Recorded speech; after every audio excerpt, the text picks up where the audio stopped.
এখন থেকে আপনার প্রিয় সিরিয়ালগুলো ফ্রিতে দেখুন এক্সক্লুসিভলি শুধুমাত্র সান নেক্সটে। এখনই অ্যাপ ডাউনলোড করুন। মেঘলাকে ওরা দিদুনের সাথে আলাপ করাবে বলে ডেকেছিল। তারপর কয়েকজন এসে দিদুনকে কিডন্যাপ করতে এলো। তারপর ওই ইভানের আবির্ভাব, ইভানের সাথে মেঘলার বন্ধুত্ব, মেঘলার এই বাড়িতে আসা। আমার না পুরোটা কেমন সিনেমার প্লটের মতো লাগছে। আচ্ছা তিতলি, তোমার কি ওই মেঘলা মেয়েটার সাথে আলাপ হয়েছে? বোঝো, আলাপটা হবে কি করে শুনি? সারাক্ষণ তো দিদি ভাই বিতান, রবিদা, দিদুন মিলে মেয়েটাকে ঘিরে রেখেছে।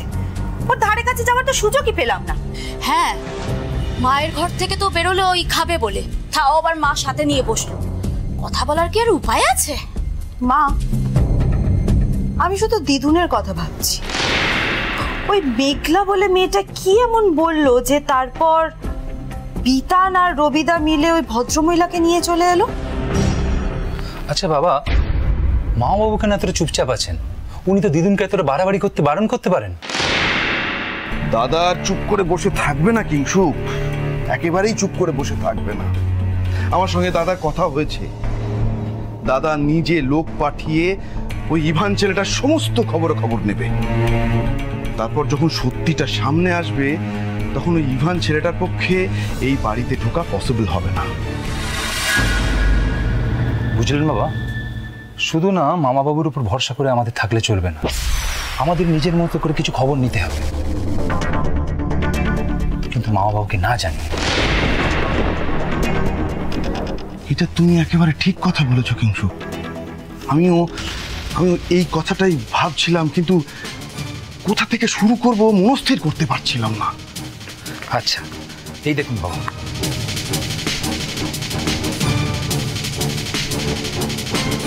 এইটা ওই ভ্যানটার ছবি যেটা দিদুনকে নিতে এসেছিল। আমি সুযোগ বুঝে ওই নাম্বার প্লেটের ছবিটা তুলে রেখেছি। বাহ,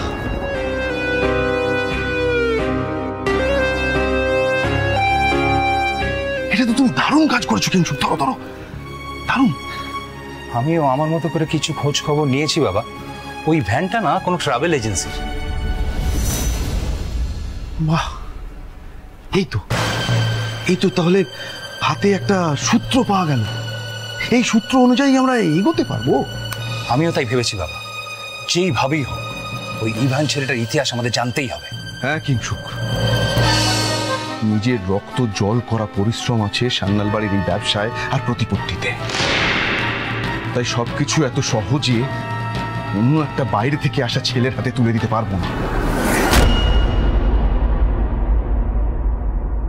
আপনি চিন্তা করছেন কেন বাবা? আমি তো আছি। এবার আমিও দেখব ওই স্বর্ণময়ী সান্যাল কি করে তার আদরের লোকজনকে কাজে লাগিয়ে এই বাড়ির বংশধরকে খুঁজে পেতে পারে।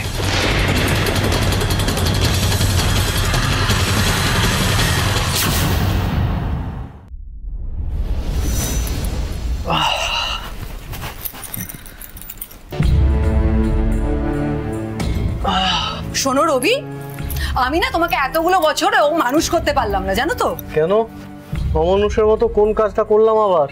কেন মানে, সেই কবে থেকে এতগুলো বছর ধরে প্রত্যেকটা দিন আমি তোমাকে বলে যাচ্ছি যে রবি এই ভেজা গামছা জড়ো করে এখানে সেখানে ফেলে রাখবে না। তুমি শোনো, প্রত্যেকটা দিন আমিও বলে যাই তুমি এক কান দিয়ে ঢোকো, এক কান দিয়ে বের করে দাও। সহ্য। এসা, সরি, প্লিজ রাগ করো না। দেখো আমার মনটা না আজ বড্ড অস্থির হয়ে আছে গো, বড্ড অস্থির। আরে সেটা তো আমারও। সেই ইভান বলে ছেলেটাকে আমি যখন থেকে দেখেছি না তখন থেকে শুধু বিশ্বাস করো তুমি দাদা ভাই আর বৌদির কথাই আমি ভেবে যাচ্ছি। ওই ইভানকে প্রথমবার দেখার পর না, বিশ্বাস করো আমার সত্যি মনে হচ্ছিল এক মুহূর্তের জন্য যে স্যার ফিরে এসেছেন। শুধু তোমার নয় রবি, আমি, বৌদি, বিতান, ঠাম্মি প্রত্যেকের মনে হয়েছিল। তুমি দেখেছো এক মুহূর্তের জন্য সবাই কেমন থমকে গিয়েছিল। তুমি বিশ্বাস করো প্রত্যেকের মনে হয়েছিল যে আমাদের দাদা ভাই বোধহয় আবার ফিরে এসেছে। ফিরে তো এসেছে এসা। দেখো ওই সুজাতা দেবীর কথাগুলো শোনার পর আমি নিশ্চিত যে ওই ইভান স্যার আর বৃষ্টি ম্যাডামের ছেলে। নাহলে এত মিল হবে কি করে বলো তো? মিঠিপুরের আশ্রম, 7 মাসের বাচ্চা, তাকে দত্তক নেওয়া। না, আমি নিশ্চিত এসা, আমি নিশ্চিত। আমি নিশ্চিত নয় রবি, তুমি নিশ্চিত নয়? মানে তোমার সন্দেহ কাকে নিয়ে? ওই ইভানকে নিয়ে তোমার সন্দেহ? না না না না, দেখো ইভান যে দাদা ভাইয়ের ছেলে সেই ব্যাপারে কিন্তু আমার কোনো সন্দেহ নেই। আমার সন্দেহটা না অন্য জায়গায়, জানো তো? কোন জায়গায় এসা? দেখো রবি, ঠাম্মি যতটা সহজে ভাবছে না যে এই পরিবারে ইভানকে ফিরিয়ে নিয়ে আসবে, কেন জানি না আমার মনে হচ্ছে, মানে এটা আমার বিশ্বাস যে এই কাজটা এতটা সহজ হবে না।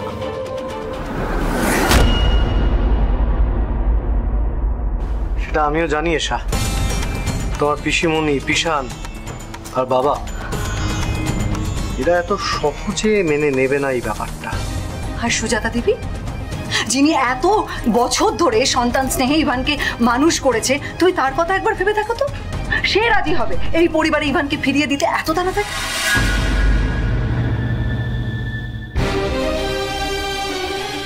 তিনি তেল তেল করে তার সমস্ত স্নেহ ভালোবাসা দিয়ে ইভানকে বড় করে তুলেছে। তুমি বলো তো রবি, কোনো মা কি পারে তার সন্তান তাকে ছেড়ে চলে যাবে সেটাকে মেনে নিতে? সে অন্য জায়গায় গিয়ে থাকবে সেটা মেনে নিতে কেউ কি পারে? তুমি সুজাতা দেবীর কথা ভাবছো এসা, ইভানের কথাটা ভাবো। ও তো আর দুধের শিশু নয়।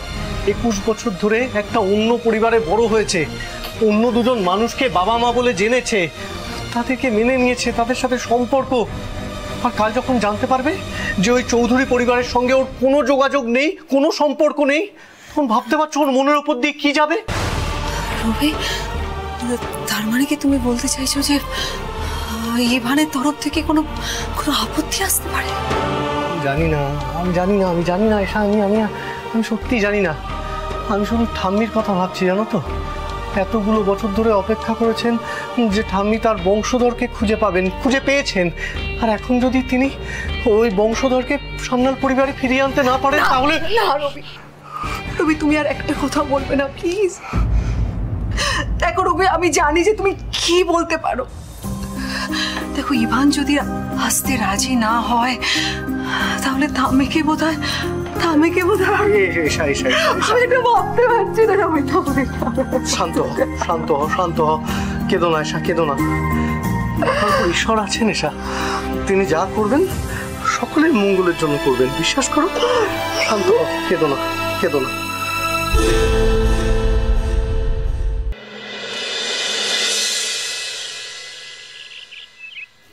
এই পিয়ালি, হ্যাঁ বাবা। আজকে তোর কি কাজ আছে বলতো? ওই তো বিকেল বেলার দিকে ভাবছিলাম টেলারিং এর কিছু অর্ডার নিতে যাব। কেন বাবা? মিতালি তোর? হ্যাঁ, আমার তো সন্ধ্যাবেলা একটা টিউশনই আছে। আরে ওই বিট্টু আছে না, ওকে পড়াতে যাব। মানে তোদের সেরকম কোনো ইম্পর্টেন্ট কাজ কিছু নেই? বাবা, ইভানের কাজ আছে কিনা সেটা কিন্তু বলতে পারবো না। না, ইভানের ব্যাপারটা আমি দেখে নিচ্ছি। আসলে কি বলতো, আমি ইভানের জন্য একটা প্ল্যান করছিলাম। ছেলেটা তো চাকরি পেল, ভাবছিলাম যে আজকে দক্ষিণেশ্বরে গিয়ে মায়ের কাছে একটা পুজো দিলে কেমন হয়। দারুণ হবে বাবা। তারপর আমরা ওখান থেকে বেলুড় মঠে ঘুরে আসবো। হ্যাঁ, কিন্তু তার আগে তোর মার সঙ্গে কথা বলতে হবে, দেখি তার কি প্ল্যান আছে। কোথায় তোর